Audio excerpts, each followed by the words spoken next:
ઉધના સ્થિત કાકરાખાડી બ્રિજ પાસેથી એક યુવાનની ઘાતકી હત્યા કરાયેલી લાશ મળી આવતા ચકચાર મચી જવા પામ્યો છે। ઉધના સ્થિત રાવનગર ખાતે આવેલી કાકરાખાડી બ્રિજ પાસેથી વસીમ શેખ નામના ઈસમની હત્યા કરાયેલી લાશ મળી આવી હતી। વસીમને કોઈક અજાણ્યા ઈસમો દ્વારા ચાકુ તેમજ ફટકા જેવા હથિયારો વડે માર મારી તેની હત્યા કરાઈ હોવાનું પોલીસની પ્રાથમિક તપાસમાં બહાર આવ્યું છે। જો કે હજુ સુધી તેની હત્યા કયા કારણોસર કરવામાં આવી છે તે હજુ સુધી જાણી શકાયું નથી। આ બનાવને પગલે પોલીસનો કાફલો ઘટના સ્થળ પર દોડી આવી આગળની તપાસ હાથ ધરી છે। क्या हुआ था, पूरी डिटेल क्या थी और आपको क्या कब पता चला कि ये मेरे को आज सुबह में पता चला। 11 बजे मेरी छोटी बहन का फ़ोन आया क्या वसीम का रेलवे पट्टे पास रावनगर में मर्डर हो गया। तो ये लड़का हमारे पास में 7 साल पहले तक था, उसके बाद में हमारे पास नहीं है। फिर वो थोड़ा बहुत मालूम पड़ा कि वो क्रांति नगर में उसके दोस्तों के साथ में अकेला ही रहता था।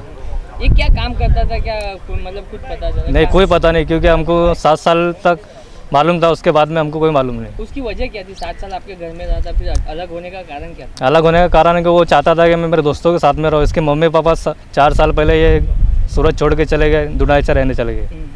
काकराखाड़ी थी दक्षिणे ट्रेक थी नीचे पश्चिम में जे वसीम अजीत शेख उमर 20 वर्षना छोकरानी लाश मળી છે। એના શરીરે તીક્ષ્ણ હથિયારથી ઈજાઓ કરી છે। એટલે એના મામા ઇસ્માઇલભાઈ આવતા એના કોઈ ખૂન કર્યું હોવાનું શક કરતા અમે એની કાયદેસરની ફરિયાદ લઈને આગળની કાર્યવાહી કરવાની ચાલુ છે। 20 વર્ષનું છે। હવે શું કારણ છે, કોણે માર્યો છે, હજુ એ તપાસનો વિષય અમને કોઈ જાણવા મળી નથી। હવે હાલ અમે લાશ ઓળખાઈ છે, આ વસીમ અજીત શેખની છે।